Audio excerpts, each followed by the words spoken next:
Hello and welcome to the New York Sports Show, your number one all New York sport podcast. I'm your host, Dominic Konowski.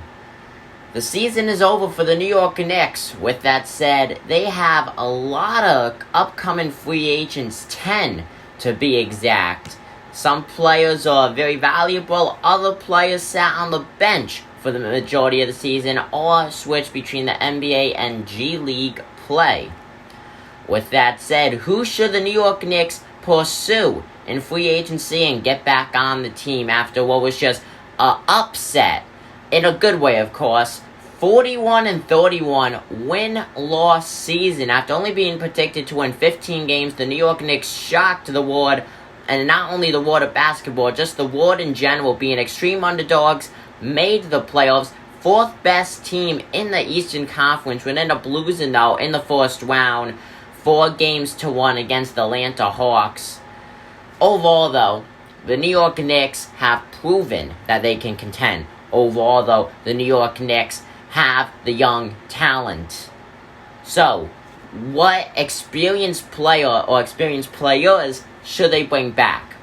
Now, the 10 free agents for the New York Knicks is Derrick Rose, Alec Burks, Nerlens Noel, Elfrid Payton, Frank Ntilikina, Reggie Bullock, Taj Gibson, Mitchell Robinson, Theo Pinson, and Jared Harper.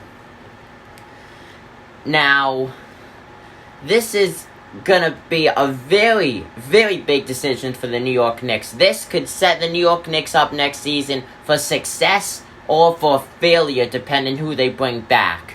Now, I'm gonna get this off the bat right here. Derrick Rose, point guard position. He's 32, 13 years of experience. The NBA's youngest MVP. That was when he was with the Chicago Bulls. Early board rights. Overall, 2020-2021 AAV, $7,500,000. You gotta bring back Derrick Rose, okay? This guy, he knows what he's worth. This was, I guess, in a way, a comeback year. Many people are considering it, saying that Derrick Rose got his magic back. I feel like he always had his magic, but no matter what, and you look at the stats, the win-loss stats of Derrick Rose on the team versus the win-loss stats of Derrick Rose not on the team. With him on the team, the Knicks perform better, point-per-game-wise, win-loss-wise, and overall, just as a team, the stats of the other players go up, too, with Derrick Rose on the court.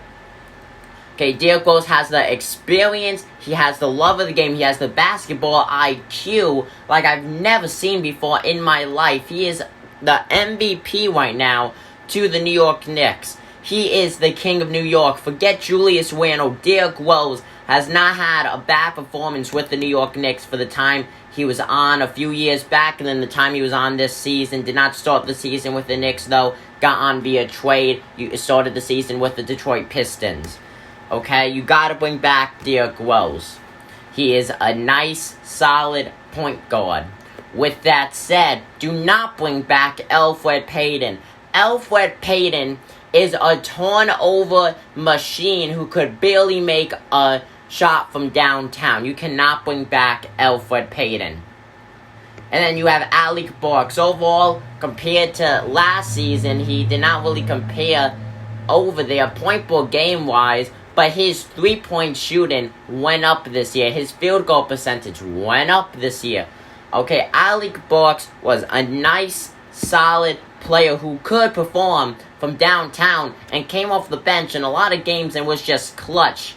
Okay, 10 years of experience, 30 years old, non-board rights. This guy is a valuable asset for the New York Knicks. Now, I just want to remind you guys, the New York Knicks will have over $6 million extra due to Joakim Noah's contract going out. Okay, almost done paying him. So the Knicks will have a lot of room to play with this free agency period. So bring back Rose, bring back Burks, do not bring back Payton. Now we have Nerlens Noel. Nerlens Noel and Taj Gibson. Overall, Taj Gibson could block a little bit better. I feel like he could block a little bit more frequently. Did not get too much playing time. It was mainly Nerlens Noel. Nerlens Noel could throw a block party, okay? But the thing is, though, he is not good offensively. But that's okay. If you have one good defensive guy out there and then 4 good offensive guys, that's a nice balanced ratio. Bring back Noel. Bring back Taj Gibson, who could go second on the bench.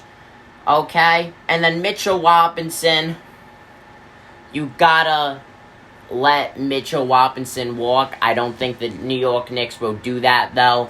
Overall, I could see them bringing him back. I could see Mitchell Robinson starting. Noel, second string. Taj Gibson, third string.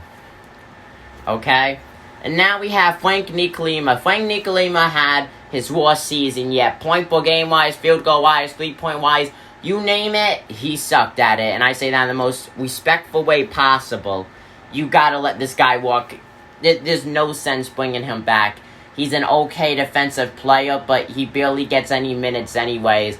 And that could also be why he had a down year. His minutes were just so far off and just so inconsistent. It's honestly unbelievable.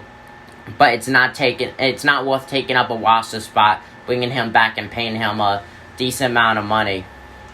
And now you have Reggie Bullock. Reggie Bullock and Emmanuel quickly get together so well. You gotta bring Reggie Bullock back. Okay?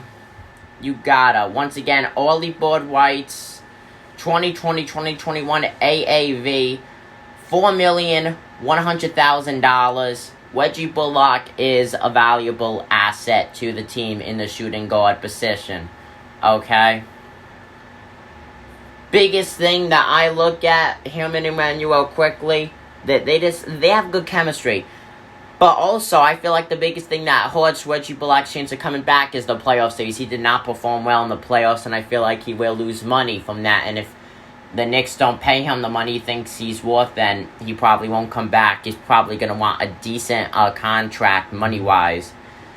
And now, here you have Theo Pinkston, shooting guard, 25 years old. He didn't really get any playing time. Honestly, it's not even fair to use his stats as examples on if he should come back. The guy got really no playing time whatsoever. He's a good reserve, though. I like seeing him when he was out on the court. I don't think the Knicks will bring him back, though. I really, really don't. Jet Harper, I think the Knicks will bring back Harper. If anything, bring back Harper. Use him, G League and regular NBA. I do think he's going to switch a lot. But 100% Theo Pinkston, as much as I think he's a great player, he just has no spot on the New York Knicks roster. He really doesn't. If anything, if he does not be a reserve, he'll probably be third string and get 2-3 minutes a game.